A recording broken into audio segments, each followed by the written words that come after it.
অন্তর্বর্তী সরকারের প্রধান উপদেষ্টা ডক্টর মোহাম্মদ ইউনূসের সঙ্গে নিউ ইয়র্কে ভারতের প্রধানমন্ত্রী নরেন্দ্র মোদীর বৈঠকটি শেষ পর্যন্ত আর হচ্ছে না। তবে পররাষ্ট্র উপদেষ্টা তৌহিদ হোসেনের সঙ্গে ভারতের পররাষ্ট্রমন্ত্রী এস জয়শঙ্করের দ্বিপক্ষীয় বৈঠক হবে। জাতিসংঘ সাধারণ পরিষদের অধিবেশনের ফাঁকে এই বৈঠক অনুষ্ঠিত হওয়ার কথা রয়েছে।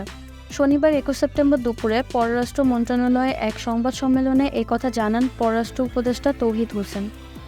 নিউ ইয়র্কের প্রধান উপদেষ্টার সঙ্গে ভারতের প্রধানমন্ত্রীর দেখা হচ্ছে কিনা জানতে চাইলে তৌহিদ হোসেন বলেন, ওনাদের দুজনের নিউ ইয়র্কের উপস্থিতি একসঙ্গে হচ্ছে না।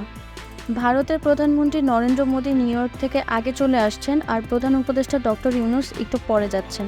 কাজেই তাদের সেখানে দেখা হওয়ার সম্ভাবনা নেই বলেই মনে হচ্ছে।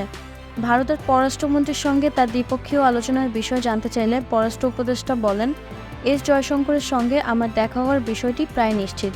ভারতের সঙ্গে আমাদের সম্পর্কে যে এক ধরনের টানাপোড়েন চলছে, এটা স্বীকার করতে হবে। সমস্যার সমাধান করতে হলে সমস্যার অস্তিত্ব অস্বীকার করলে চলবে না। তিনি আরও বলেন, আমরা অবশ্যই টানাপোড়েন দূর করার চেষ্টা করব। তবে সম্পর্কটা হতে হবে মর্যাদা ও পারস্পরিক শ্রদ্ধাবোধের ভিত্তিতে। এর ভিত্তিতে সম্পর্ক এগিয়ে নেওয়া সম্ভব এবং আমরা সেই চেষ্টাই করব।